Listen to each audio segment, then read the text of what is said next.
nas edições novas, página 28, Centro Vitais.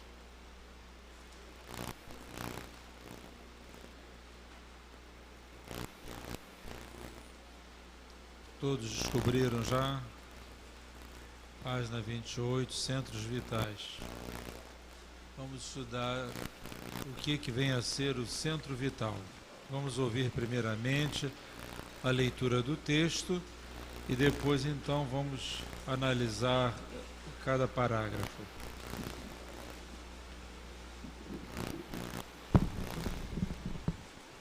Centros vitais. Estudado no plano em que nos encontramos, na posição de criaturas desencarnadas, o corpo espiritual ou psicossoma é, assim, o veículo físico relativamente definido pela ciência humana, com os centros vitais que essa mesma ciência, por enquanto, não pode perquirir e reconhecer. Nele possuímos todo o equipamento de recursos automáticos que governam os bilhões de entidades microscópicas a serviço da inteligência, nos círculos de ação em que nos demoramos. Recursos esses, adquiridos vagarosamente pelo ser, em milênios e milênios de esforço e recapitulação nos múltiplos setores da evolução anímica. É assim que, regendo a atividade funcional dos órgãos relacionados pela fisiologia terrena, nele identificamos o centro coronário, instalado na região central do cérebro, sede da mente, centro que assimila os estímulos do plano superior e orienta a forma, o movimento, a estabilidade, o metabolismo orgânico e a vida consciencial da alma encarnada ou desencarnada nas cintas de aprendizado que lhe corresponde no abrigo planetário. O centro coronário supervisiona ainda os outros centros vitais que lhe obedecem ao impulso procedente do espírito, assim como as peças secundárias de uma usina respondem ao comando da peça motor de que se serve o tirocínio do homem para concatená-las e dirigi-las.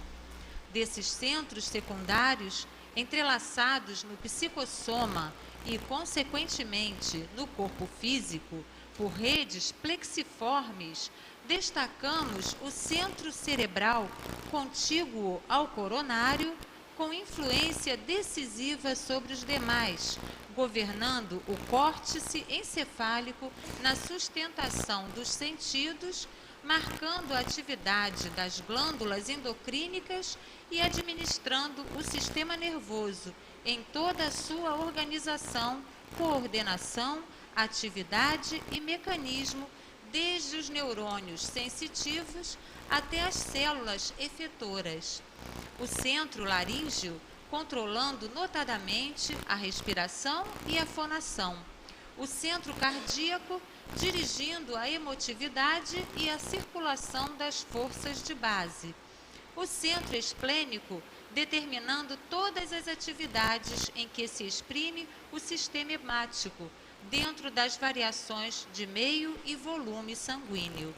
O centro gástrico, responsabilizando-se pela digestão e absorção dos alimentos densos ou menos densos, que, de qualquer modo, representam concentrados fluídicos, penetrando-nos a organização. E o centro genésico, guiando a modelagem de novas formas entre os homens ou o estabelecimento de estímulos criadores com vistas ao trabalho, à associação e à realização entre as almas.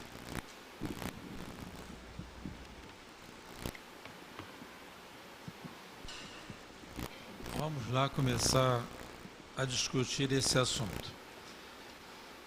Reparem que André Luiz fala em 7 centros vitais. Então são, pela ordem, coronário, cerebral, laríngeo, cardíaco, esplênico, gástrico e genésico. Entretanto, no decorrer do estudo, nós vamos observar que ele só vai dar atenção mesmo ao centro coronário. ele até adiante, ele diz que os outros centros todos agem em função do equilíbrio que o centro coronário dá, então ele, por isso mesmo, ele achou que não deveria estudar esse assunto. Mas vamos estudar primeiramente o que é centro vital. Ele diz assim: o corpo espiritual é assim o veículo físico, estudado no plano em que nos encontramos, na posição de criaturas desencarnadas, o corpo espiritual é assim o veículo físico relativamente definido pela ciência humana, com os centros vitais, que essa mesma ciência, por enquanto, não pode perquirir e reconhecer. Ele fala, de uma certa forma, aqui, que no plano espiritual, assim como na matéria nós damos muita atenção ao estômago, ao coração, no plano espiritual eles dão atenção principalmente a esses chamados centros vitais, que são tão conhecidos para eles quanto nós conhecemos o corpo físico, né? Ele diz uma coisa interessantíssima aqui, que foi falado pela primeira vez por Ernesto Bozano. Vocês não pensem que André Luiz é novidadeiro, não. André Luiz, ele explica através da doutrina espírita aquilo que os antigos pesquisadores, que eram apenas pesquisadores do espírito, mas não eram espíritas, eles tentaram explicar. Bozano, não se sabe que ele era espírita, aliás. Como Charles Richer, também eles não eram espíritas, eles eram grandes pesquisadores. Eles acreditavam na existência do espírito. Então, para eles, ser espírita era crer na existência do espírito e na sua sobrevivência. Mas não decorria daí nenhuma filosofia, não aprendiam nada. Já André Luiz, ele fala as mesmas coisas, só que trazendo a doutrina espírita. Aí está a grandeza do André Luiz. Nesse momento, nós podemos dizer que ele é o cientista espírita por excelência, porque ele trouxe a noção da doutrina espírita. Então ele diz assim: nele possuímos todo o equipamento de recursos automáticos. Bozano, ele diz que nós tínhamos já um mecanismo automático, e ele explica, por exemplo, ele chama isso de mecanismo automático nos centros perispirituais, que ele dizia assim: é um aprendizado que se tem adquirido através dos séculos. E ele apresenta, por exemplo, entre outras coisas, a tendência a que as meninas têm de pegar uma boneca de ser mães, né? Pegar uma boneca e colocar no braço como se estivesse acalentando. Ninguém ensinou a ela, mas ela já faz aquilo automaticamente. Como um menino já ter brincadeiras mais rudes, que também ninguém ensinou, mas aquilo já faz automaticamente. Então Bozano chama isso de um automatismo perispiritual, quer dizer, já existe no perispírito, já existe na própria natureza da gente, na nossa própria organização. Então esse mecanismo que ele fala, André Luiz também fala agora, mas com a doutrina espírita. Para Bozano ele só identificou o fato. André Luiz trouxe a doutrina espírita.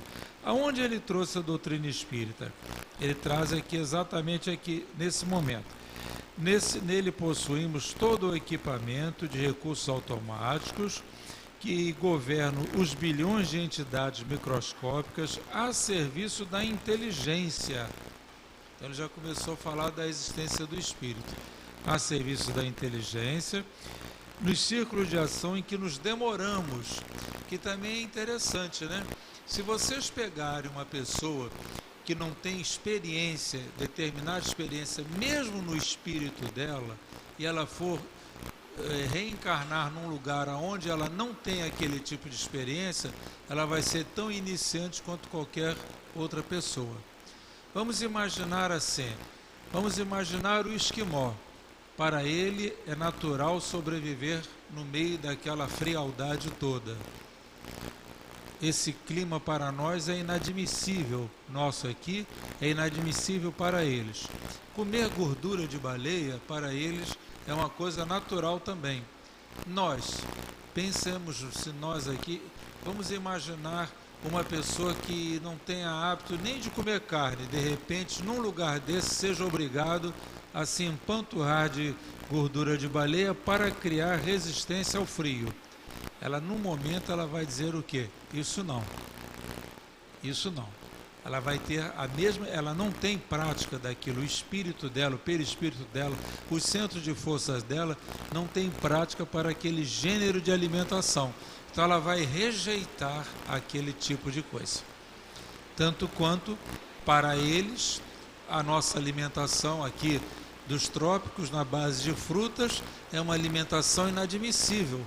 Eles não conseguem entender como é que nós conseguimos sobreviver com tão poucas calorias. Mas nós não temos tanta necessidade quanto eles têm daquela cobertura de gordura que eles possuem para resistir ao frio. O mesmo se dá, por exemplo, vamos supor que nós vamos renascer numa região inóspita, qualquer que ela seja. Para nós vemos aqueles afegãos, né? Andando a pé quilômetros e quilômetros, carregando aqueles pesos. Vocês já imaginaram quantos anos, quantos séculos, quantas vezes aqueles espíritos repetiram aquelas experiências, de modo que viver naquela dificuldade para eles é o de menos. E nós imaginamos e dizemos logo, não ia botar nunca uma roupa daquela, um roupão daquele, um troço todo em frangalhos, mas de jeito não ia botar aquele troço, andar com aquele chinelo cheio de poeira. Os nossos centros vitais não estão preparados para enfrentar aquele gênero de vida. Então, quando vocês ouvirem falar em centros vitais, vocês vejam que aquilo é a experiência multimilenar do espírito. Mas também essa experiência multimilenar tem a ver com as reencarnações que eles passam em determinados lugares, que dão a eles aquele tipo de segurança, aquele tipo de capacidade de resistência, aquela força que o permite caminhar dentro de determinados ambientes sem maior dificuldade. O que vocês acham que nós teríamos um lugar? Conte um de vocês aí. Qual seria a dificuldade que vocês teriam? Em que lugar, em que situação, em que circunstância? Quem quer dar a sua experiência aí? Quem que poderia dizer assim, viver nos Alpes, escalar uma montanha? Você precisaria de quê? Um centro de força de quê? Frio, né? Vamos dizer assim, capacidade de arrostar o perigo sem medos. Subir aquela montanha, olhar lá para baixo, o coração nem aumentar a pressão, né? Nem bate um pouquinho mais, nem um pouquinho menos. A mesma coisa, né? A gente sobe aqui nessa mesa, já treme todo. Imagina o fulano subir aquele morro todo, segurando com a ponta do dedo, amarrando um ganchinho lá. O que mais? O que você acha, Costa? O que você teria de mais medo assim na sua existência? A Aparecidinha também vai falar dos medos dela. Deserto. Viver aquele ambiente, aquela coisa toda. Então, os centros vitais de um tuareg daqueles, qualquer habituado a andar com aquela roupa que a gente fica imaginando, quando será que eles lavam aquele roupão? Quando eu vejo aqueles filmes, eu só lembro disso, quando não tem água no lugar, né? Já não deve ter água nem para tomar banho, imagino para lavar aquele roupão. Eu fico imaginando logo, quando será que eles lavam esse roupão? Então aquilo ali deve botar no primeiro dia que nasce, né, e vai ficando até a morte, e a gente diz assim, como é que aguenta? Mas a alimentação também, como é que é, né? Vocês já imaginaram o japonês com seu tipo próprio? Então eles vão desenvolvendo, dentro de cada resistência, de cada vida que eles possuem, certos tipos de resistências que o fazem sentir segurança em determinados momentos. Aí nós olhamos para nós mesmos no nosso mundo. A gente olha para o Danilo e diz assim, meu Deus, abri a barriga de uma mulher para fazer um parto, mas de jeito nenhum eu faria isso. E para ele é uma tranquilidade, né? Já faz, ele e o Paulo praticamente fazem de olhos fechados aquele negócio. Nem tem mais o que temer. Claro que toda operação é um risco, mas teoricamente já não tem nem muita surpresa para eles. Então isso vai desenvolvendo o que nele? Vai desenvolvendo um determinado tipo de habilidade, um determinado tipo de capacidade, que vai dando o que se chama de estabilidade. Isso se aplica também no centro espírita. Médium habituado continuamente a trabalhar na desobsessão. Médium habituado tranquilamente a trabalhar na cura. Médium que fala para grande público, médium que fala para meia dúzia de pessoas. Eles vão desenvolvendo uma capacidade tal de resistência às vibrações que vêm, ao pensamento dos outros, a capacidade de enfrentar uma pergunta, alguma coisa que de repente se faça, sem que eles percam o fio do raciocínio. Isso tudo vai dando aquilo que se chama de segurança, quando na realidade é uma resistência que o campo de força ou o centro vital vai adquirindo lentamente. O centro vital, por exemplo, coronariano, nós vamos ver aqui no estudo que ele é o que estabiliza todo o organismo. Então, um excelente orador, ele é uma pessoa que tem que ser estável. Vocês já imaginaram uma figura assim, vamos falar, um grande expositor como o Divaldo Franco, habituado a falar em vários tipos de auditórios, se ele não tiver estabilidade para enfrentar um dedo que se levanta, mas isso assim, assim, assim, e aquilo assim, assim, assim, e também tem aquela outra conquista que o senhor não falou, deixou de falar. Quer dizer, ele vai ter que adquirir o quê? Ele vai ter que adquirir a chamada estabilidade emocional, que é o centro coronariano que vai dar, que vai fazer com que ele tenha aquela perfeita capacidade de resistência. Agora imaginemos, por exemplo, as pessoas habituadas a trabalhar com determinados tipos de forças, sofrimento. Uma vez chegou um rapaz aqui, há muitos anos, que não ficou aqui na casa, infelizmente. Ele chegou assim, cheio de mediunidade, cheio de tumulto, e conversou comigo, conversou um pouco comigo. Eu disse: olha, o seu caso é mediunidade, você tem mediunidade em incorporação.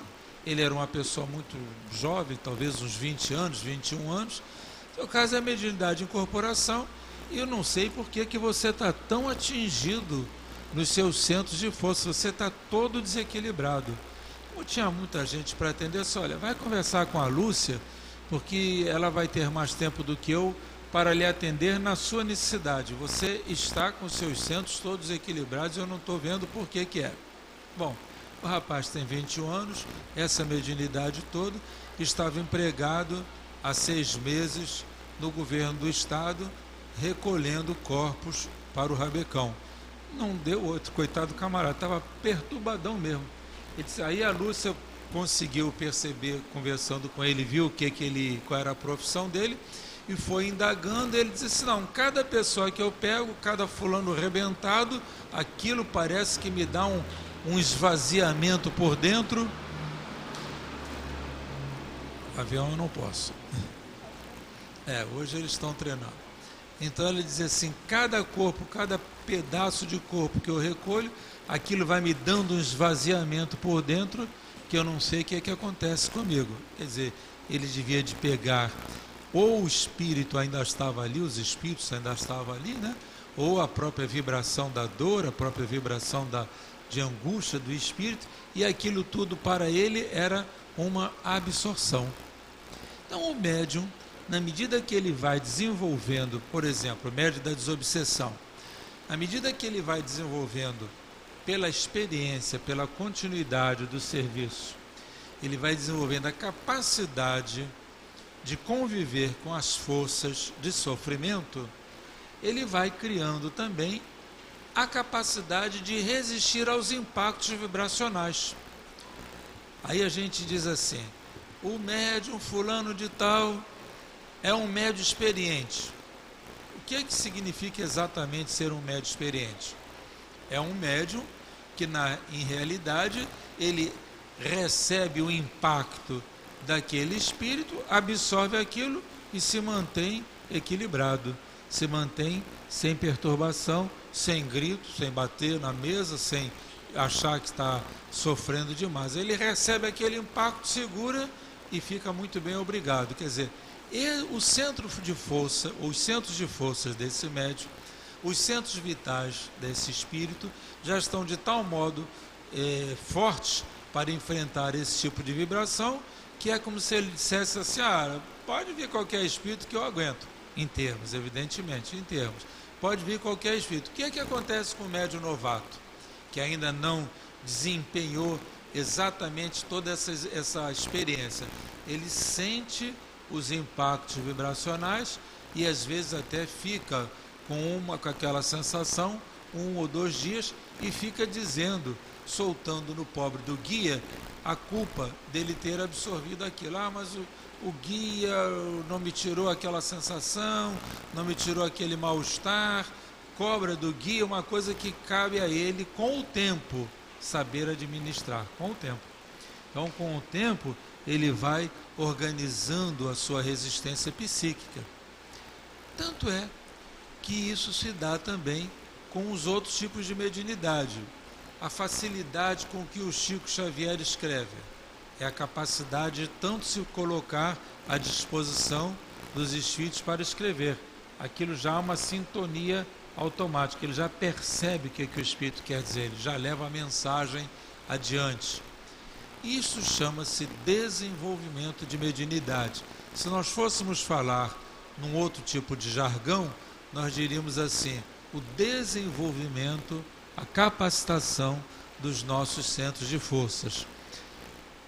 A cura é a mesma coisa, o impacto da vibração do doente, o impacto da vibração do sofrimento, o impacto da vibração do órgão doente que lança a sua energia doentia, sofrida, e o médium absorve aquilo para dentro de si, transmuta aquilo em novas vibrações e é capaz de terminar a sessão e dizer, não, eu estou cansado, mas estou bem. É o que acontece com os médiuns experientes. Em realidade, o que aconteceu? Em realidade, ele transformou, aprendeu, disciplinou, criou condições para o seu centro de força trabalhar bem. Isso nas profissões. Eu falei do nosso caro Paulo e do Danilo nas operações, mas um psiquiatra, um psicólogo, um professor, todas essas forças, todas essas profissões vão desenvolvendo essa capacidade da pessoa criar resistência nas suas atividades. Quem vai estabilizar tudo isso? O centro coronário, que nós vamos estudar mais adiante. Então, o centro vital ficou bem claro para todos o que é centro vital? Se tiver dúvida, vamos levantar a mão aí. Não esqueça que tem que vir falar aqui no sorvetão. Tem alguém com dúvida aí sobre isso? Não? Acho que esse sorvetão vai tirar um bocado de gente. Vem cá, Paulo, tem que falar aqui. Que ainda, além do sorvetão... Não, tem que estar gravado também. Além do mais, você está sendo gravado ali, você vai ser artista ali, ó. Onde entra o cromossoma? Como fonte de estabilidade para todas essas energias. O espírito dá equilíbrio também ao cromossoma, a fonte dos cromossomas. Entendeu? O próprio perispírito dá equilíbrio para isso. Você vê que há pessoas que não têm resistência para esse tipo de... quase que a gente diz assim, física. Aqueles médiuns que não têm capacidade, por mais que ele queira fazer, ele não consegue trabalhar com determinadas energias. Está esgotado, isso é falta de energia mesmo. Não tem aquilo, não veio no corpo físico dele na hora da reencarnação. Ele não criou.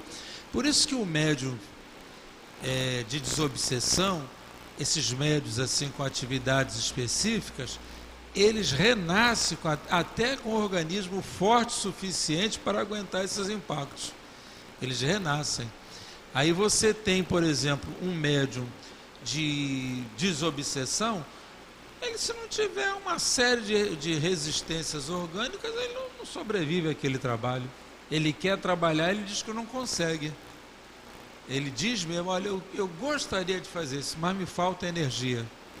É a falta da organização física para isso mesmo.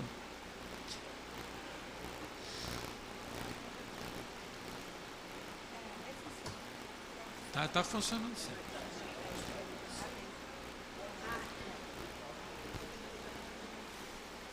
Se tornou desligar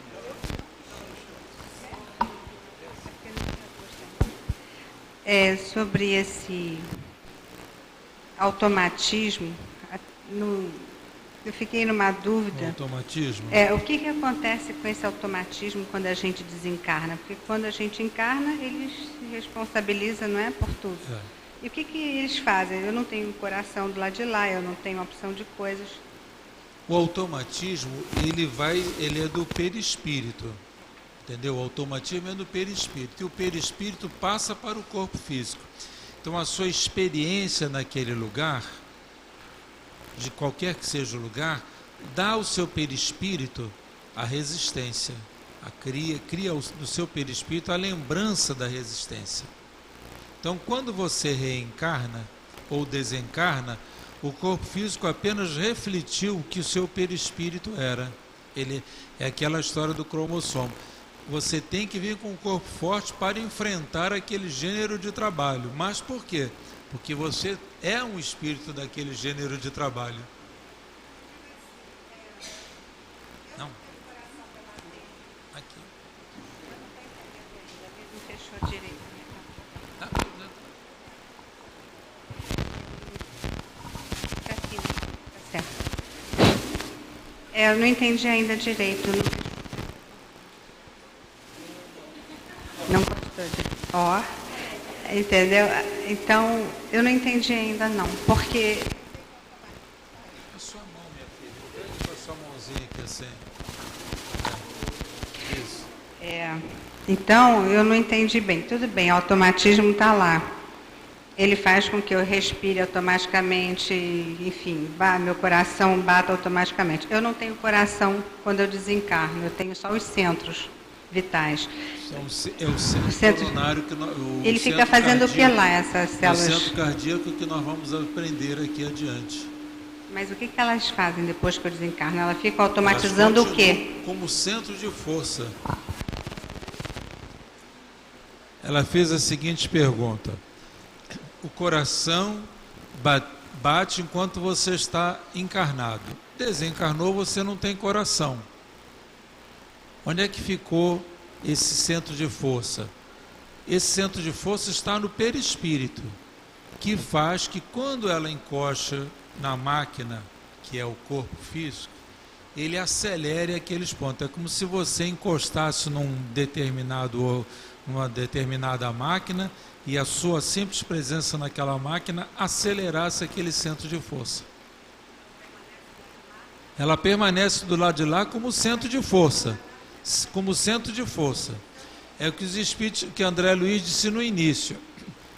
Quando para eles, no corpo espiritual do outro lado, o mais natural é o centro de força. Assim como aqui na Terra você olha para o estômago e olha para o coração, lá eles olham para o centro de força cardíaco e para o centro de força do estômago, do digestivo. Então eles não veem um estômago nem veem um coração, eles veem um centro de força. Então na medida que você renasce, a beleza do renascimento está justamente nisso. Esse perispírito, ele se amolda, ele diminui e o corpo vai crescendo e no corpo físico esses órgãos vão começando a funcionar em função do próprio centro de força que você tem. Em função, é como se fosse uma máquina que fosse colocada ali e acelerasse aquele centro de força. Como se fosse uma máquina que num determinado momento fizesse com que aquela energia desabrochasse, ou aquela máquina começasse a funcionar, só pela simples presença daquela pessoa, daquele órgão, daquele centro de força. Por isso que a gente diz assim, olha só, não sei se vocês se eu estou sendo claro para vocês, mas por isso que a mediunidade surge em determinada época. Quando é que a mediunidade surge? Quando a nossa sensibilidade começa a ficar acentuada. Você vê que a mediunidade em jovens é muito comum, que é a hora do começo da sensibilidade. A mediunidade em jovens é relativamente comum. Ah, mas como é que aquela pessoa só desabrochou a mediunidade depois dos 40, dos 50 anos? Sei lá por que aquele caso especial foi assim, mas de um modo geral é assim. Mas pode ser que em determinadas pessoas a mediunidade só desabroche com muito tempo depois mesmo. Algum mecanismo que ficou protegido no perispírito para que só desabrochasse a partir de um certo momento. Aí nessa hora é que a gente vê a providência divina conduzindo o organismo para que ele funcione só em determinadas épocas. Então, nesse caso, a mediunidade somente surgiu depois que a pessoa fez 40 anos. Naturalmente, no perispírito, o centro de força ficou resguardado para só a partir de um determinado tempo ele desabrochar. Mas, no modo geral, genericamente, os jovens é que tem muita sensibilidade. A gente até diz, é meio perturbado, né? Porque o camarada sintoniza logo com determinadas forças. Aí vocês começam também a raciocinar em termos de mediunidade com todos esses tipos esdrúxulos que a gente vê de vez em quando, de cantores, de artistas de um modo geral, que você diz assim, meu Deus, isso é arte aonde? E vocês imaginem que tipo de sintonia esses tais espíritos devem ter. Eles podem dizer que seja arte, porque em realidade todo mundo pode extrair até de um tambor uma música capaz de fazer agradar os nossos ouvidos, né? Mas vocês veem que tem muito artista aí que a gente fica assustado com o gênero de música que ele está produzindo. A sintonia dele qual é? É o centro de forças deles, como é que não deve ser? Ah?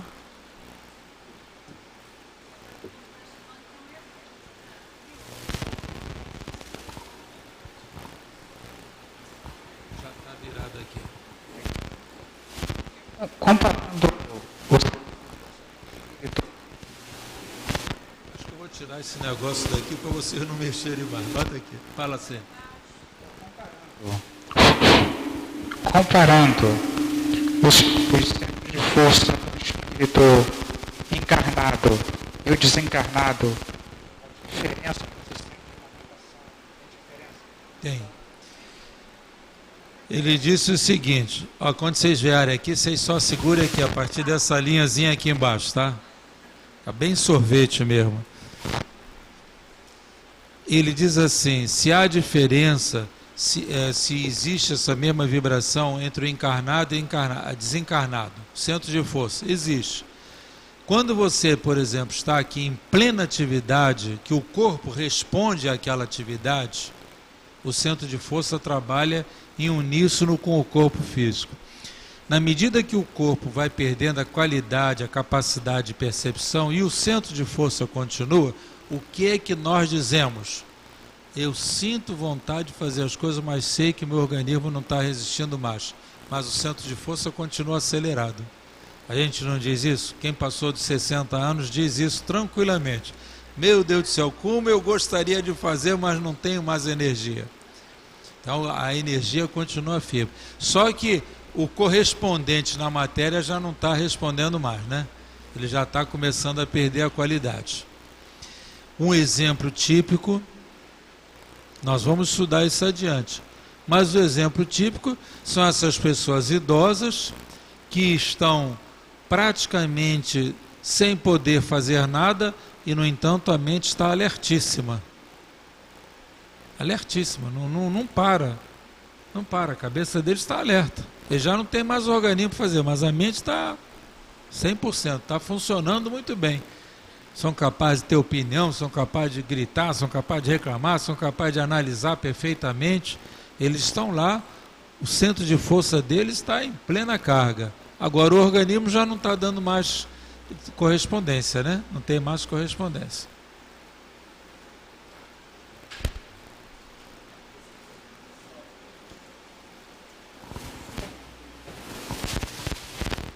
Ah, isso podia ter ido para lá. Pode ficar aí. Já veio para cá. É uma pândega, né? Na desobsessão, os espíritos falam que sentem fome, sede, tudo que corresponderia à presença do órgão físico. E por esse comando do coronário é que eles passam essa sensação. Essa sensação. Que a gente, estabilidade, né? A gente fala para eles que eles estão lembrando do que viveram. Aí há a sensação, pelo pensamento. Pelo pensamento eles têm. Ela lembrou bem. Sessão de desobsessão. O espírito chega e diz que está com esta ou aquela sensação. E a gente fica dizendo para ele, você não tem fome, coisa nenhuma.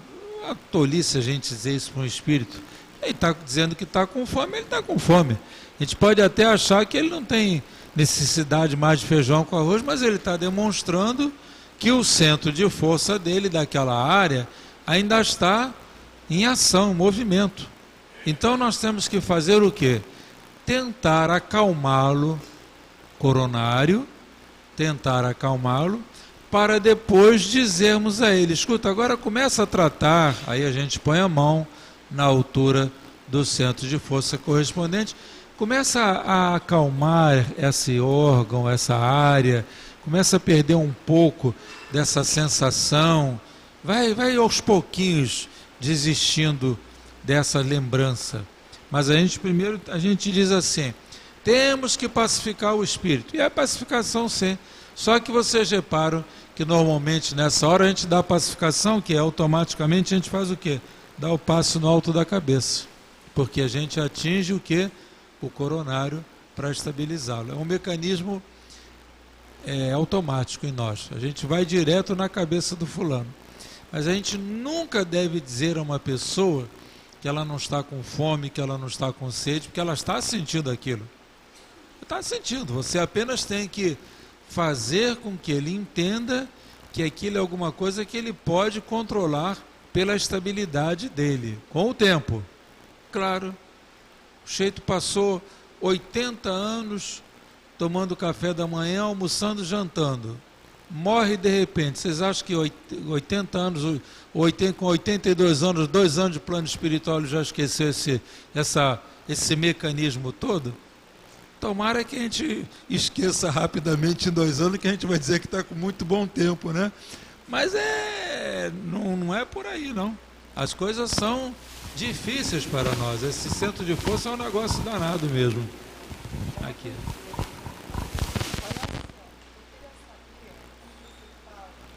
Na frente. Acho que eu vou pedir ele para treinar vocês todos a segurar nesse sorvetão. Já está ligado. Segura ali.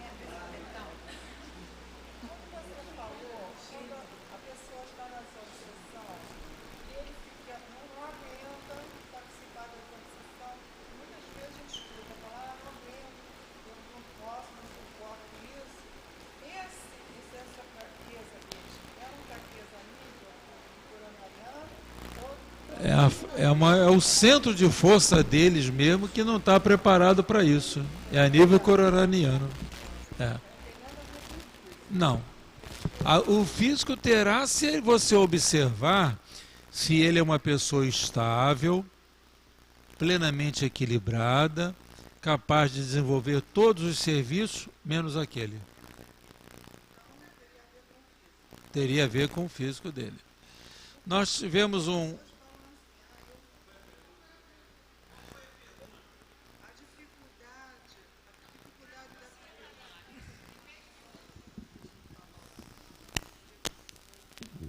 A dificuldade que as pessoas, às vezes elas falam para a gente, mais ainda, meu Deus, as pessoas, às vezes elas falam para a gente que elas sentem dificuldade de trabalhar, por exemplo, na desobsessão. Elas dizem assim para nós, não, a gente não aguenta esse tipo de trabalho, né? Porque elas sentem a vibração, elas registram tudo, elas não aguentam. Mas elas trabalham na cura, trabalham em outros tipos de trabalho, em outro centro e elas trabalham bem. Então, a minha dúvida era se essa dificuldade dela estava a nível do centro coronariano ou se é a nível, se tem alguma coisa a ver com o físico, né? Porque às vezes as pessoas são até frágeis fisicamente. Eu tinha essa dúvida.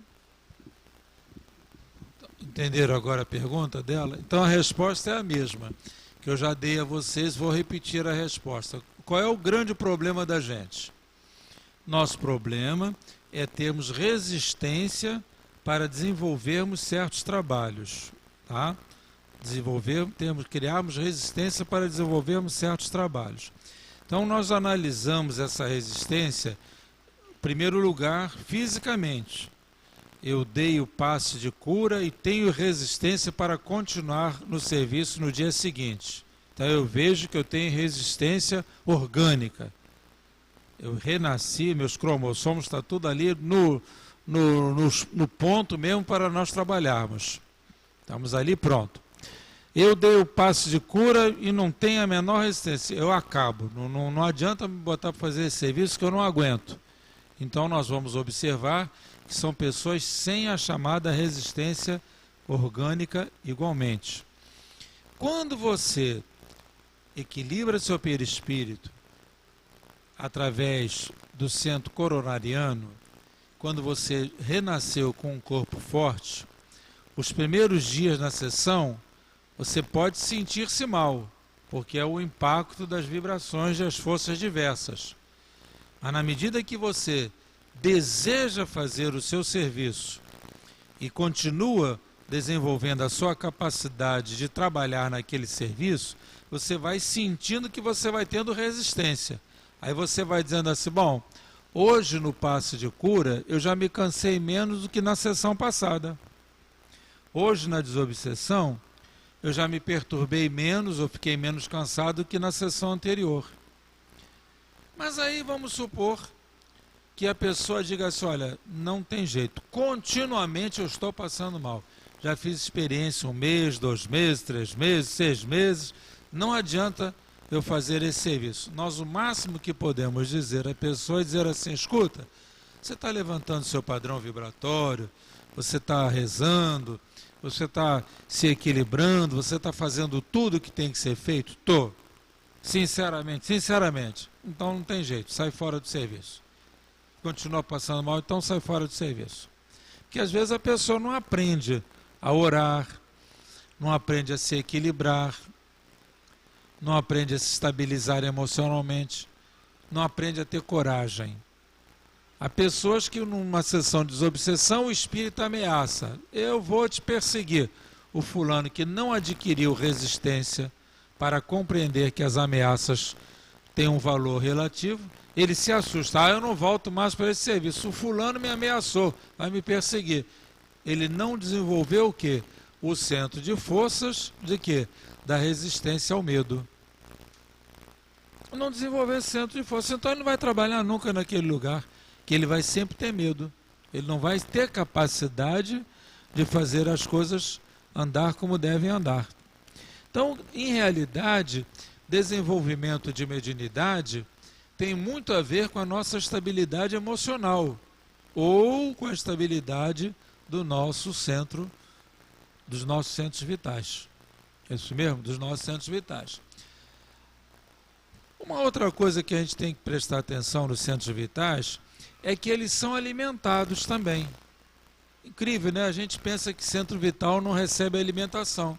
Ele recebe alimentação não só pela oração, como também pela ambientação aonde ele viva.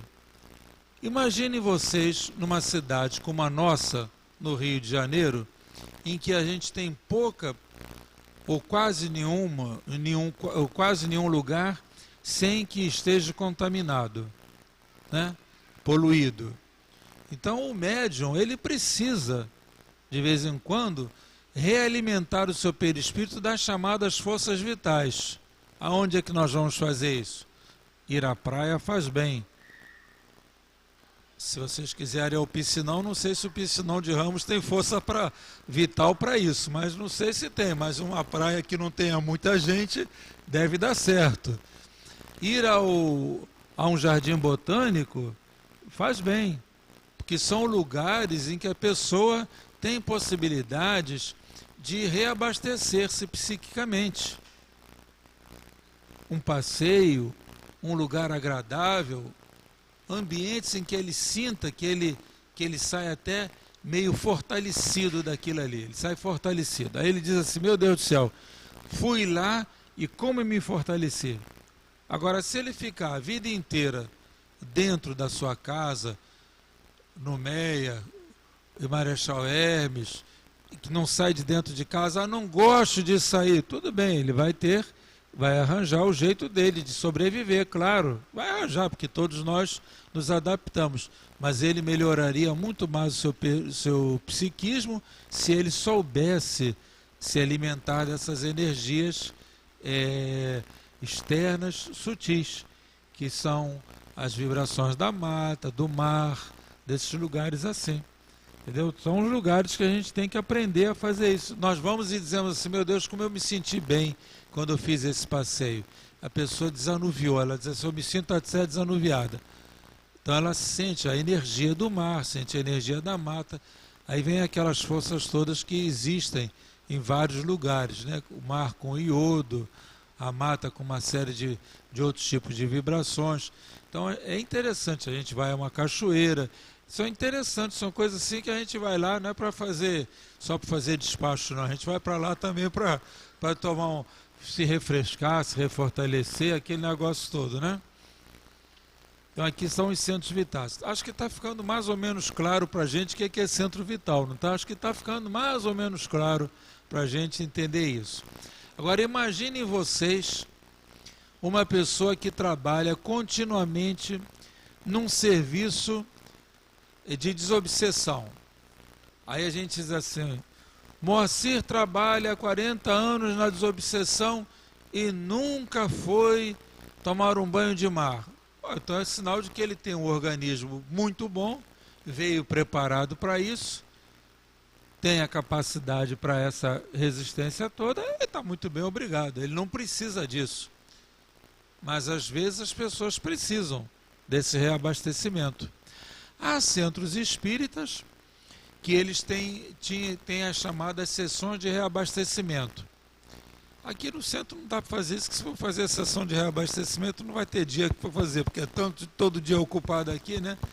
Mas há centros espíritas que eles fazem um dia de oração, um dia de palestras assim, sem obrigação do passe, palestras assim amenas, palestras mais tranquilas, palestras em que a gente vai ali mais para ouvir mesmo.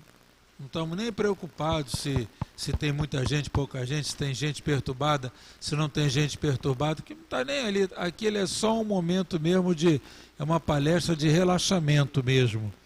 Então, há centros espíritas que fazem isso, e neste momento, o que é que eles fazem? Neste momento, eles vão criando condições de dar força, de alimentar os centros vitais.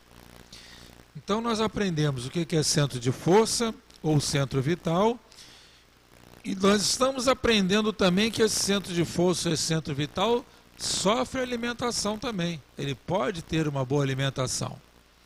Imaginem, por exemplo, vocês que trabalham no comércio. É uma pessoa exaurida diariamente, né? Quem trabalha em comércio. Professor, são tarefas que exaurem diariamente. Várias outras profissões.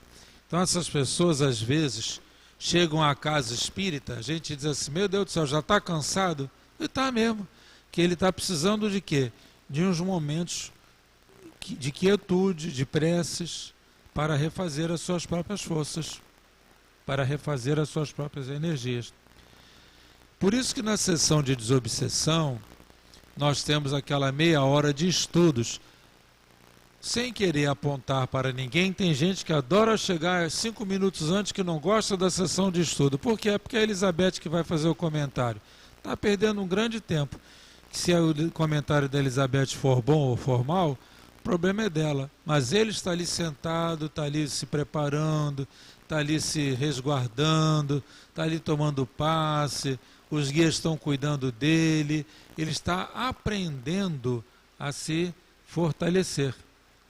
Então, se a pessoa não chega antes porque acha que a Elizabeth faz o comentário ruim, está perdendo o tempo dela. Porque os guias estão ali para reabastecer a pessoa. Se a pessoa depois vai e trabalha cansado, porque ficou um dia assim, foi um dia assado, porque a sessão me cansou muito, é o caso de dizer, mas você também não se preparou para isso. Você teve a oportunidade, a casa dá a oportunidade de você chegar um tempo antes e parar, sentar, estudar, ler, se refortalecer para trabalhar. Se não aproveita, não é problema da direção da casa, né?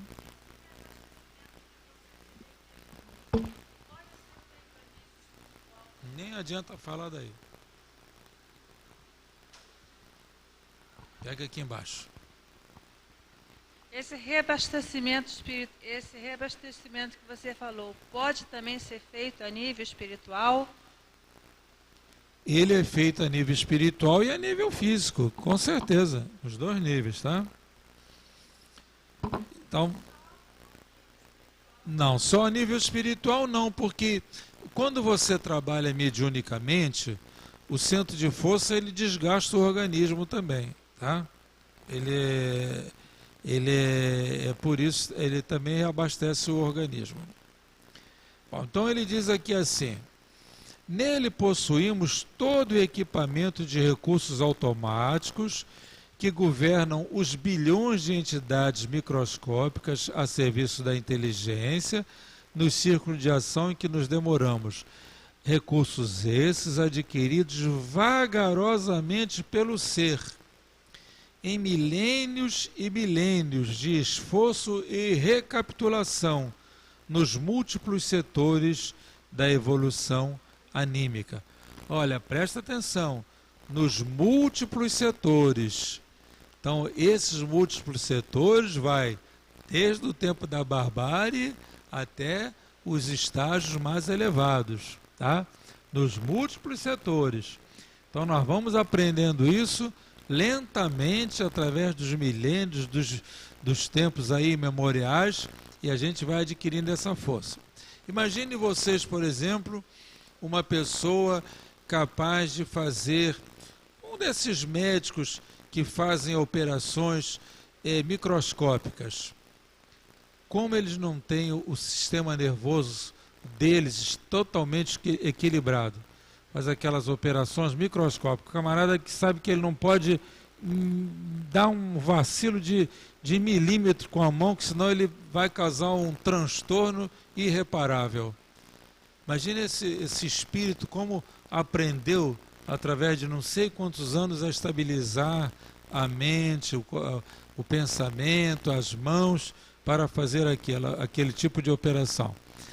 Mas qualquer médico faz isso. Conversa, tem médico que não faz isso mesmo. Não consegue fazer isso. Isso é da natureza, da conquista do espírito. Isso é a conquista do espírito. Assim como tem professora que domina aluno na aula, tem domínio de classe, e tem professor que conhece aquela técnica toda e não tem domínio de classe, coisa nenhuma. Quer dizer, está aprendendo, né, a criar a condição de domínio de classe. Então, isso tudo chama-se experiência, e vocês já estão aprendendo que isso tem um outro nome, como centro vitais. Quando se trata do organismo, centro vitais. É assim, está claro até agora esse negócio aí? Está bem claro?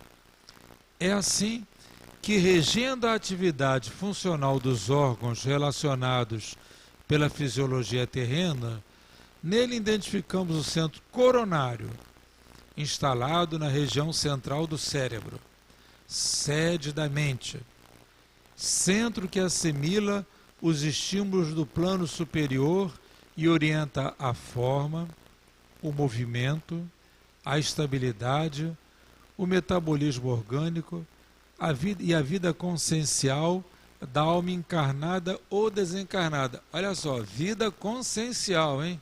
Da alma encarnada ou desencarnada, nas cintas de aprendizado que lhe corresponde ao no abrigo planetário. O centro coronário supervisiona ainda os outros centros vitais que lhe obedecem ao impulso procedente do espírito, assim como as peças secundárias de uma usina respondem ao comando da peça motor de que se serve o tirocínio do homem para concatená-las e dirigi-las. Então esse centro coronário é o grande centro de força que nós conhecemos. Quem não conhece, qual o médium, aliás, iniciante, que não conhece aquela história do friozinho que corre no alto da cabeça, né? Ah, comecei a sentir um negocinho aqui no alto da cabeça. É o registro que ele está tendo das forças mais elevadas. E aquela pessoa que não sente isso, não tem esse registro, mas é por ali que se faz. Que às vezes a gente não sente, né? Mas é por ali que se faz. Quando a gente sente é que a gente tem uma sensibilidade mais acentuada. E se nós prestarmos atenção, nós vamos sentir sempre. É só prestar atenção. Agora, há ocasiões que o médium está já em convívio mais permanente com o seu guia espiritual.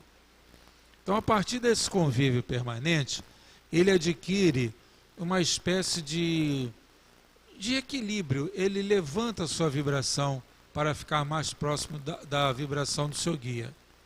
Então, quando o guia fala com a Sônia diz assim: me deu uma emoção muito grande falar com o seu guia. E o médium diz assim: não sei que tanta emoção é essa que ela está sentindo, a vibração tão comum. Não tem nada de vibração tão comum, não. É que ele, médium, já está acostumado com a vibração daquele guia. E ela, como está tendo os primeiros contatos, ela registra e fica emocionada com aquelas vibrações. Está claro para vocês? Então, na medida que ela vai tendo convívio com aquele espírito, ela vai deixando de ter a emoção, mas vai ter o registro. Ela só vai deixando, a emoção já não é tão forte, por quê? Porque ela já está continuamente com aquela vibração, em contato com a vibração daquele guia. Aí vocês pensam, por exemplo, qualquer um de nós aqui ficaria admirado de ver o Dr. Bezerra de Menezes, né? Mas o Chico, a Dona Ivone, o próprio Divaldo já viram tantas vezes que para ele já não dá tanta emoção como deu nos primeiros dias e como daria para nós se nós o víssemos agora. Deu para entender o mecanismo, como é que funciona? Então, por isso que normalmente no médium, nós sempre vamos trazer o assunto para a mediunidade, né? No médium é muito comum o médium nos primeiros momentos do seu trabalho mediúnico, ele sentir muita emoção. E aquilo até é um estímulo para ele. Até um estímulo. Nos primeiros dias, nos primeiros meses, ele tem muita emoção daquele convívio. O guia, por exemplo, apresenta uma perspectiva para ele. Olha, você vai trabalhar na cura. Aí a gente pensa logo, puxa, vou levantar defunto. Aí aquele negócio, 1 ano, 2 anos, 3 anos, dando passo, 4 anos, 5 anos, 10 anos, 20 anos, o negócio não acaba não, hein? Essa mediunidade não desaparece, não, meu filho. São uns 20 anos mesmo para isso mesmo. Ainda tem mais, né? Tem mais 20. Ah, tá bom. Aí passa-se mais 20. Acabou? Não, ainda não acabou não. Tem que continuar mais um pouquinho. Então o médium, ele precisa continuar aquilo, por quê? Porque ele reencarnou com aquele tipo de trabalho.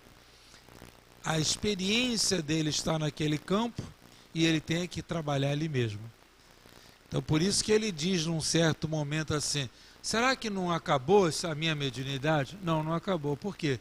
Quando a gente diz isso, será que a minha mediunidade já acabou? E a gente diz que não vê que não acabou, é porque nós nascemos com aquele tipo de energia para durar, sabe-se Deus lá quanto, que ninguém sabe, né?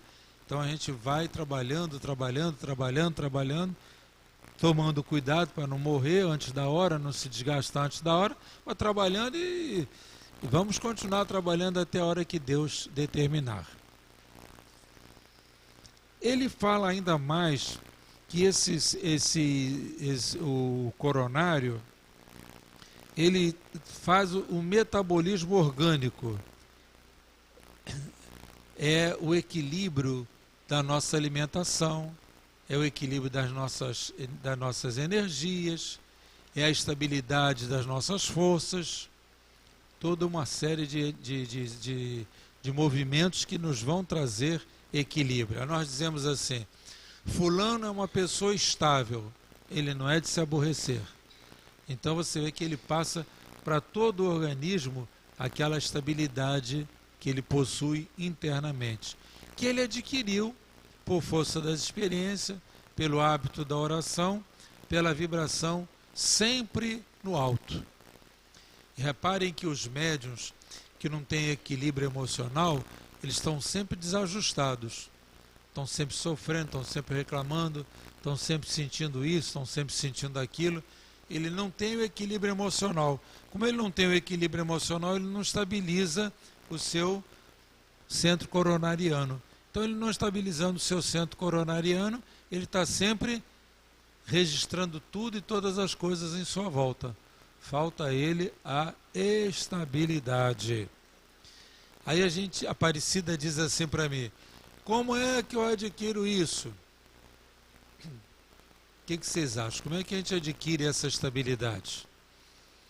Se nós aprendemos, através dos milênios, a ter determinadas energias, imaginemos que equilibrar o nosso espírito também é fruto de experiências milenares. Cada dia, cada momento, cada hora, fazendo força para ter calma, manter o sentimento da gente sob controle, trabalhar as ideias, estudar, ter novas emoções superiores. Tudo isso nós vamos adquirindo com o tempo.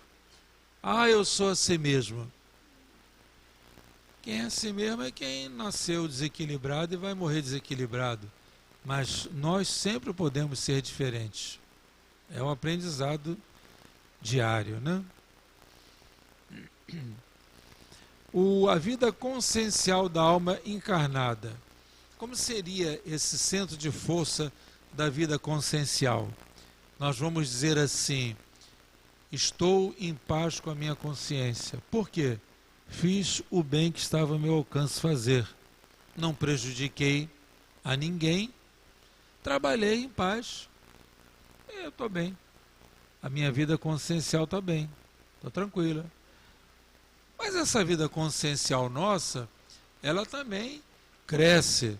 Ela também se modifica. Nenhum ser é estável. O único ser estável seria Deus. Todos nós estamos instáveis eternamente, porque o progresso vai sendo feito continuamente. Então nós não podemos dizer assim, não tem mais nada que aprender, não tem mais nada que fazer. Ao contrário, nós sempre temos alguma coisa que aprender, fazer e estabilizar a gente. E aqui ele diz mais uma outra coisa. As lutas, as cintas, que ele usa esse termo, né? Nas cintas de aprendizado, nas faixas de aprendizado que lhe corresponde ao abrigo planetário. Imaginem vocês aquela pessoa que se recolhe em determinados ambientes. O padre que se recolhe na igreja, no seminário, o espírita que adora a sua casa espírita, que se estabiliza ali, o trabalhador da desobsessão, que adora o serviço da desobsessão, se pudesse trabalhar todo dia na sessão de desobsessão, trabalharia. O professor que estuda sempre, aquela criatura, enfim, que está sempre progredindo. É isso que ele faz, na realidade é isso que ele faz. Ele busca a estabilidade, a vida consciencial, na faixa correspondente a que ele escolheu. Então, às vezes você encontra uma pessoa que se refugia em determinados ambientes, porque ali ele se sente evoluindo, ali ele se sente bem, ali ele se crê estável, ali ele trabalha a própria vontade dele. E se disserem a ele, olha, por que você não vai fazer aquele outro gênero de atividade, ele, se não tiver vontade, ele não vai, porque ele não sente que aquela outra atividade esteja alimentando o seu espírito. Ele não sente que esteja se fortalecendo, que ele não esteja assim cheio daquela energia. Então o ambiente dele é uma espécie de refúgio que ele usa como defesa, mas também como alimentação, como uma fonte de alimentação para as suas necessidades. Tá claro isso para vocês aí? Vamos perguntar um pouquinho aí, gente, para vocês não ficarem só ouvindo. Diz aqui que esse negócio já está consertado. Pode vir aqui sem medos. Nada? Ah, Flávia. Um médio de incorporação, médio de cura, uma pessoa que foi preparada para fazer esse tipo de trabalho mediúnico, que tem toda essa força na alma para realizar essas tarefas. E, por um momento de rebeldia, essa pessoa abandona todo esse trabalho e vai permanecer, porque você disse até que se um comerciante, né, um comerciário, ele pode até atuar desgastando energia, atuando junto de outras pessoas, em muitas outras profissões. Mas uma pessoa que não vai permanecer sozinho, com esse potencial mediúnico, sem atuar de forma nenhuma, ele na realidade vai acabar se tornando uma bomba relógio, né? Que ele Com certeza. Vai criar uma circunstância para ele mesmo de difícil, né, de digerir tudo isso. O médium com esse potencial todo, que não use a sua mediunidade, ele vai ser uma bomba relógio, que ele vai sentir milhões de coisas, vai sentir milhões de sensações, não vai saber explicar por que ele está sentindo aquilo tudo, e não tem explicação. Ele vai ao médico, mas isso é como o André Luiz diz, né? Esses centros de forças, por enquanto, ele diz assim, a ciência não pode perquirir e reconhecer a ciência do mundo, né? Mas a ciência espírita conhece. Então ele vai dizer assim para você, olha, você renasceu com essa energia própria para trabalhar nesse campo. Você não trabalhando, você vai fazer o quê? Você vai ficar com aquela energia acumulada, criando 500 mil problemas para você e tornando você uma pessoa instável. Aí dali você pega uma pessoa que já tem a tendência à bebida, ela vai ficar mais ainda sujeita àquela força de beber. Se for uma pessoa irascível, vai ficar mais irascível. Aí a pobre da esposa ou o pobre do marido, né, vai ficar como? Inteiramente desgastado com uma convivência como essa e não tem solução. Não tem solução. Vai se conviver com esse tipo de energia a vida inteira sem solução. Porque aquilo está no organismo da pessoa. Não tem solução. Então a gente vai dizer assim, meu Deus do céu, coitado desse marido ou coitada dessa esposa. E é mesmo, é coitado mesmo, não tem jeito. Vai ter que aguentar uma pessoa nessa base até o fim da sua vida. Segura embaixo. Você colocou que um bom passeio a uma floresta serve para reativar os centros vitais.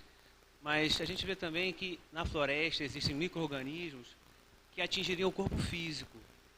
Esse desequilíbrio do físico não atingiria o centro vital? Não, não atingiria. Porque você também aqui no... Talvez eu tenha me explicado mal. O melhor seria uma mata em vez de uma floresta. Um lugar menos, vamos dizer assim, menos perigoso, menos cheio de coisa. Mas seria um lugar desse. Tá? Alguma dúvida a mais?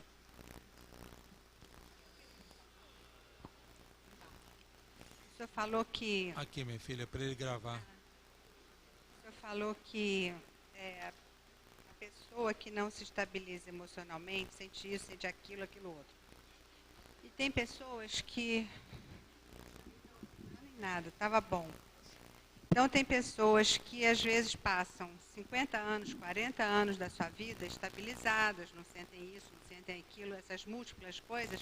De repente, a mediunidade eclode, a sensibilidade eclode, as forças psíquicas são precipitadas e passa a sentir-se aquilo, aquilo outro. Então, nesse caso, foi a própria mediunidade que contribuiu para a desestabilização. A própria estabilidade contribui, a mediunidade contribui contra a estabilidade. Porque, em realidade, a mediunidade, ela acelera todos os nossos centros de forças.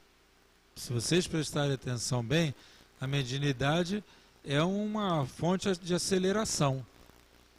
Ela é uma fonte de aceleração. A mediunidade acelera tudo na gente. Vocês já imaginaram, quando vocês dão um passe, vocês esticam as mãos assim para dar o passe, estavelmente, com desejo de servir, quantas energias vocês movimentam? Quantas energias? A vontade, fluido, sangue, tudo isso é mexido, tudo isso é movimentado. Então o passe, ele é uma coisa simples, uma coisa que todo mundo diz, passe no centro espírita é o trabalho menor. Eu não considero assim, mas o passe, só nesse momento que você se debruça sobre alguém e começa a fazer aquele movimento de forças, quantas energias você movimenta em favor daquela pessoa?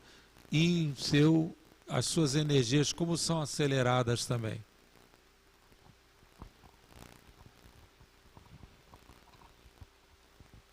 Fala bem. Foi falado que quando a pessoa vai à praia ou vai numa floresta, a pessoa consegue seu reabastecimento. E quando a pessoa não vai, mas ela faz um exercício como se ela estivesse lá, funciona do mesmo jeito? Funciona, porque de qualquer modo o que se pede é que a pessoa esteja mudando, trocando as vibrações que ela tem habitualmente, né? Imagine você, por exemplo, um exemplo simples. Nós estamos tomando conta de um doente em casa. Como é bom quando alguém nos substitui, a gente consegue ir até ali na esquina e voltar, né? Não precisa nem ir muito longe não. Vai até ali na esquina e volta. Meu Deus, como foi bom, como eu respirei, como eu saí daquela atmosfera. Então isso tudo já é, né? É o mesmo princípio, tá? Quando a pessoa vai direto à praia, ela está usufruindo disso assim diretamente. Quando ela vai por pensamento, seria uma coisa indireta? Seria indireta, não. Seria mais distante, né? Seria uma coisa mais demorada. demorada. Depois você viria isso perispiriticamente e repassaria isso pelo corpo físico. Buscar aquela energia, né?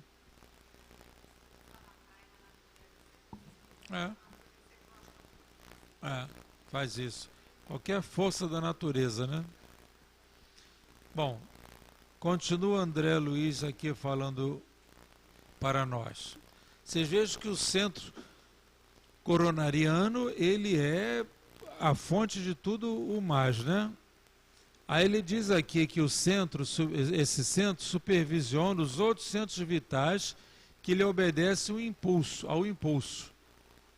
Então, vamos agora imaginar uma pessoa desequilibrada. O que vai acontecer no centro cerebral? Olha aqui o que ele diz. Desses centros secundários, entrelaçados no psicossoma e, consequentemente, no corpo físico, por redes plexiformes, quer dizer, cheio de plexos, destacamos o centro cerebral.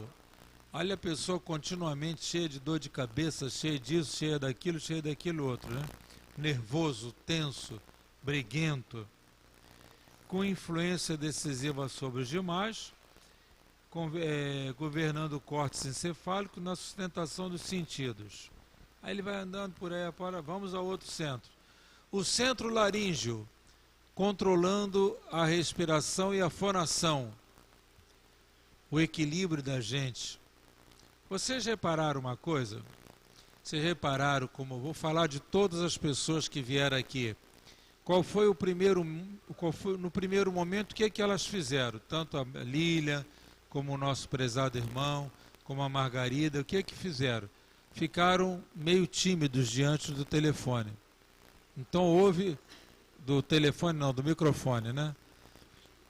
A Cíntia, que está acostumada a lidar com bastante criança, já ficou o quê? Mais esperta, né? Já foi logo, pegou o microfone aí, passou lá, foi meia enfrentando. Esse centro coronário, todas elas vão fazer isso daqui a algum tempo com muito equilíbrio, sem nenhum medo. Enfrentar o microfone, enfrentar o público, mas num primeiro momento qualquer um de nós se assusta, né? Olha para aqueles 800 olhos olhando para você, né? Chega aqui, vamos falar aqui no centro. Bom, 1000 olhos no mínimo aqui nesse salão olhando para ele. Se ele prestar atenção, ele recua, né? Ele tem que ter o quê?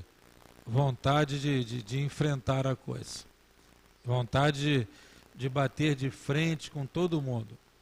Leon Denis, ele diz que quando nós falamos, nós emitimos força vital, fluídica. E por outro lado, a gente recebe dos outros também a mesma força vital e fluídica. Eu mando o pensamento, vocês devolvem o pensamento. Eu falo uma coisa, vocês concordam ou discordam? Então, por isso que ele diz que o orador, ele é uma pessoa que, acima de tudo, ele tem que saber falar para a Assembleia de modo a tirar da Assembleia as melhores vibrações.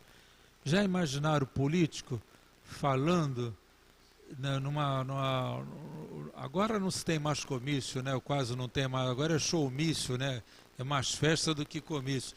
Mas eles falarem aquele negócio todo, o povo gritando, apupando, rebatendo, são coisas, são vibrações que a gente pega pela frente, né? O orador, ele tem que ter esse equilíbrio emocional. A gente diz, equilíbrio emocional. Estamos aprendendo que não é só emocional, não. O emocional chama-se equilíbrio também coronariano. Bastante equilíbrio, que ele enfrenta aquele público, olha para aquele público, ele tem que dominar aquele público. Ele tem que ser capaz de dominar o público. Então, se a pessoa não desenvolver essa força, por que a gente se sente bem na nossa casa espírita? Na nossa casa espírita a gente tem uma segurança de falar danada. Vai para a casa espírita dos outros, a gente fica meio sem medo, né? Com medo. Aliás, sem medo não, fica com medo mesmo. Será que é que eu estou falando? Como é que eu estou falando? O que é que eu estou dizendo? Não conheço o pessoal. Às vezes a gente que vai fazer curso, né? Quem vai dar curso em outro centro espírita é muito comum isso. A gente não sabe qual é o tipo de pessoa que tem pela frente. Como é que as pessoas vão reagir? Então a gente tem que ir às apalpadelas. E falando às apalpadelas para não criar muito antagonismo. Isso tudo chama-se equilíbrio. Bom, o centro cardíaco dirigindo a emotividade e a circulação das forças de base. Quando a gente toma um susto, o coração não bate demais, experimente depois de alguns anos tomar de susto. O coração já tá assustado permanentemente. Já chegou ao centro de força equilibrado, né? O esplênico, que é do fígado, né? Determinando todas as atividades em que se exprime o sistema hemático, aliás, dentro das variações do meio e volume sanguíneo. O gástrico, responsabilizando-se pela digestão e absorção dos alimentos. O genésico, guiando a modelagem de novas formas entre os homens ou o estabelecimento de estímulos criadores. Muito bem, então nós vamos ler aqui, pedir a Soninha para ler esse trecho aqui, não vamos nem comentar, porque ele já é autoexplicativo, mas o finalzinho nós temos uma coisinha para falar para vocês em 5 minutinhos. Vamos ouvir aqui, centro coronário.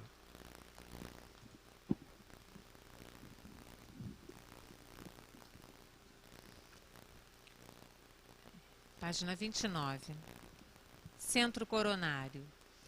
Temos particularmente no centro coronário o ponto de interação entre as forças determinantes do espírito e as forças fisiopsicossomáticas organizadas.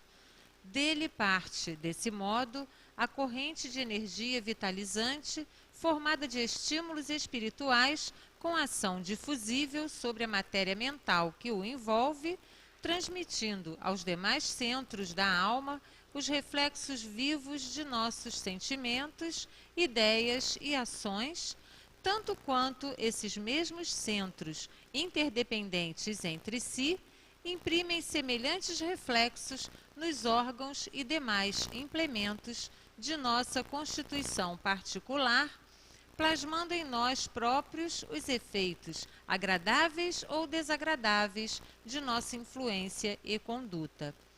A mente elabora as criações que lhe fluem da vontade, apropriando-se dos elementos que a circundam, e o centro coronário incumbe-se automaticamente de fixar a natureza da responsabilidade que lhes diga respeito, marcando no próprio ser as consequências, felizes ou infelizes, de sua movimentação consciencial no campo do destino.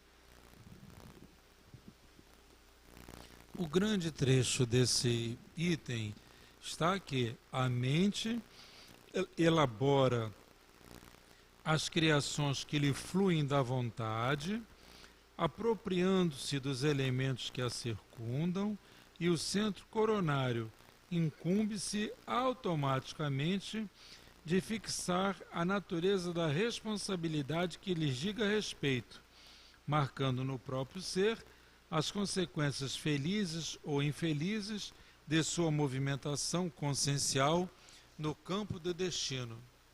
Então, a minha mente elabora uma criação qualquer, que flui, né, da vontade. Então, eu vou elaborando aquele negócio todo e vou me apropriando de tudo que está em minha volta. Vou me apropriando.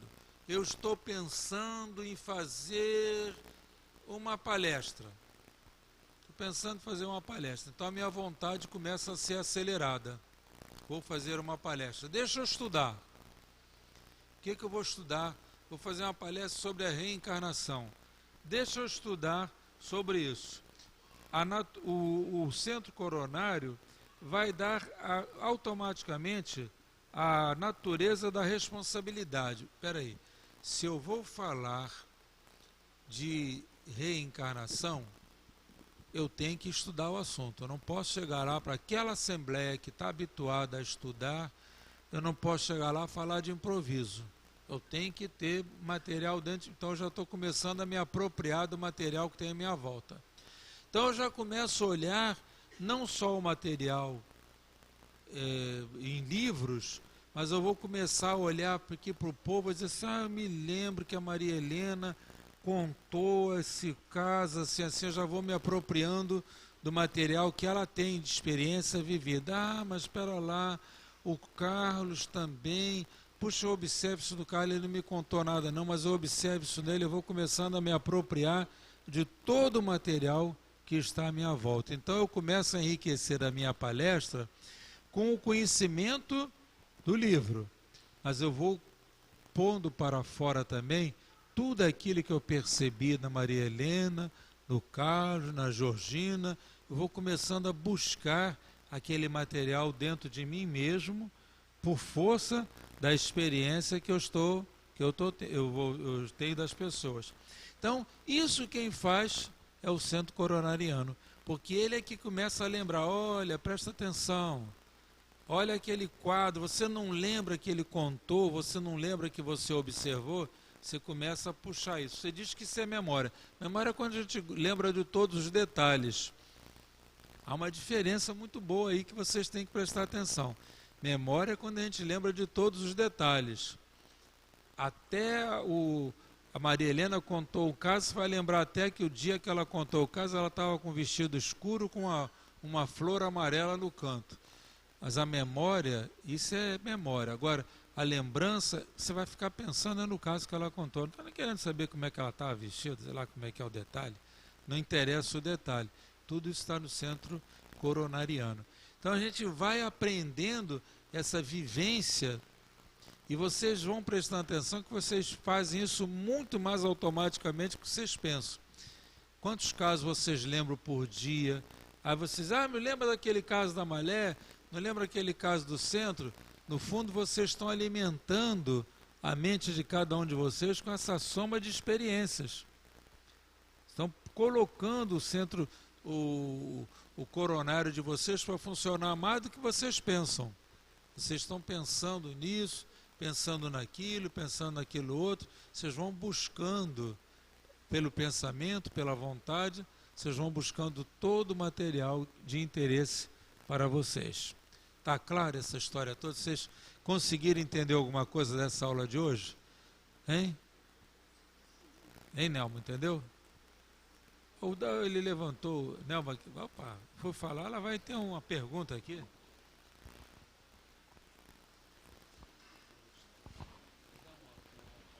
Pelo que a gente observa, Altivo, fica assim, tão automático que a gente não dá atenção a essa fenômeno. Porque aqui, quando você falou corpo mental, a gente lembra, vê se está certo, lá logo no início, corpo espiritual, ao ele falar corpo mental, nós espíritos expandimos-nos através do corpo mental, tá certo? É a matéria, é uma camada ou uma casquinha da maçã que se chama corpo mental, mas quem o expande é eu, espírito, tá certo? Você, espírito. Eu, espírito, tenho o corpo mental da mesma natureza ou de uma outra casquinha, né? Onde eu estou fazendo essa propriedade, tá correto? Adquirindo. Não é? Então, com isso, ao eu observar esses dados aqui, eu pelo menos imaginei o seguinte: é o cuidado da qualidade minha de espírito, não é? Que vou exteriorizar através de bons sentimentos, né? De boa qualidade de virtude, a fim de que eu, vamos dizer assim, sutilize meu corpo mental, não é?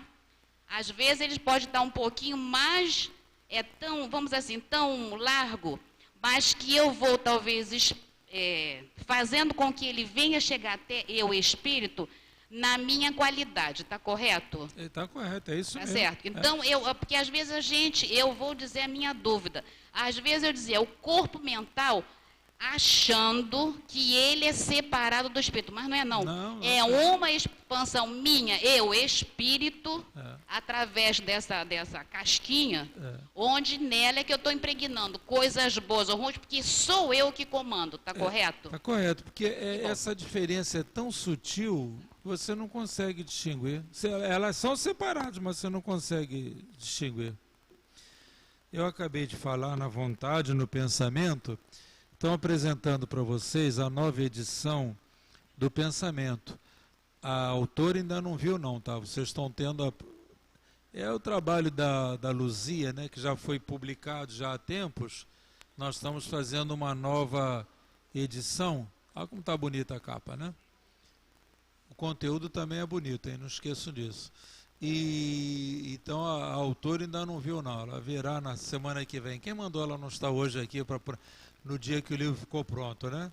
Então vocês tiveram o prazer de ver aqui, vai estar amanhã já na livraria com material muito bom. Então